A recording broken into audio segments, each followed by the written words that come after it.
guys, we're going to work on project 4 today. This sample I'm going to play pretty fast. You should know all the processes I've done to make this. I don't think that I've used anything special, but I want to list out what I have used, just so you know. I've used our fill shortcut, selection tool, the paintbrush tool to paint in some clouds and masks. I've used layer mask. I've used multiple layers. I've used, blending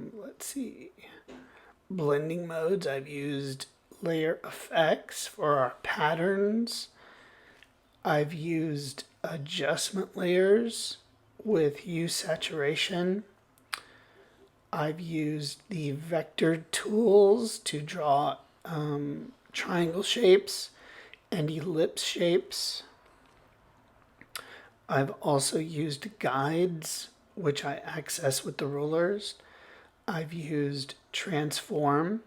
I believe it's called warp transform. I've also used, if you notice this spiral in the background, I wanted to try, I told you about the rule of thirds as far as composition goes, to help you with placement of certain things in your composition. This time I'm using a spiral, which is a spiral based on the golden mean or the golden rule. You might have also heard it as the golden section. They're all based on the Fibonacci sequence, which is based in nature.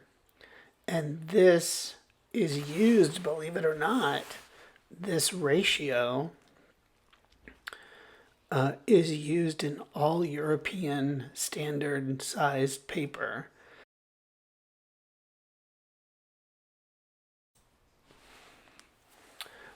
We can use this design and this ratio just like we use the rule of thirds. Now, I found this spiral online just to have in the background because it gives me a template for where to place an element that I want to be the focal point, just like we used our rule of thirds and our intersecting lines.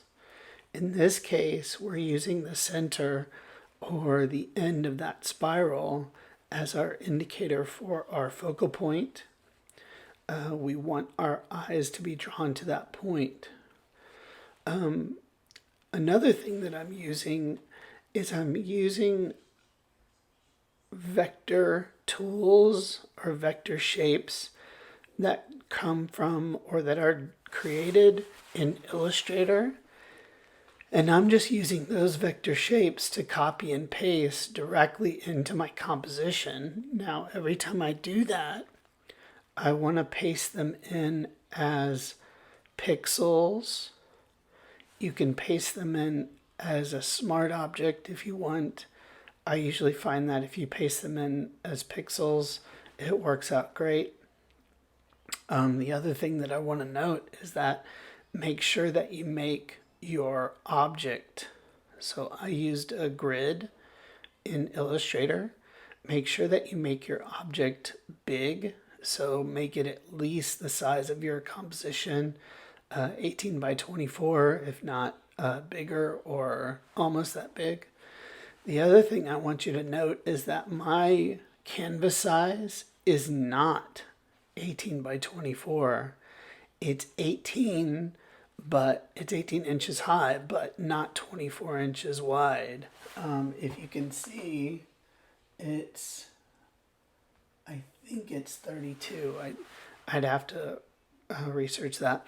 But I wanted to get a golden ratio canvas, at least in that dimension. So what I did was when you start a new document, type in and create a document that is 18 inches high or 18 inches wide.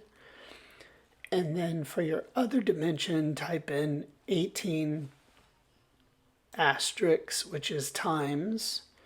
It's right above your number 8 on your keyboard. So 18 times 1.618. And that will give you a golden rectangle to work with in your canvas. Make sure you're in inches and make sure you're still in 300 ppi. So as you can see, I've started to add in patterns here. And as you've noticed, I didn't start out with patterns to begin with. I've started out with rough, round shapes, circles, just to rough out my composition, because the last thing I want to happen is for me to get too far into this detail-wise and then not be happy with the composition. So what I always do is I lay out my margins or bring in my guides, and then I start placing things or putting shapes in as placeholders. And then I go through and add detail once I'm pleased with the composition. It will save you lots of heartache and headache. So I strongly recommend that you do that as your work develops. I'm going to go ahead and play through this.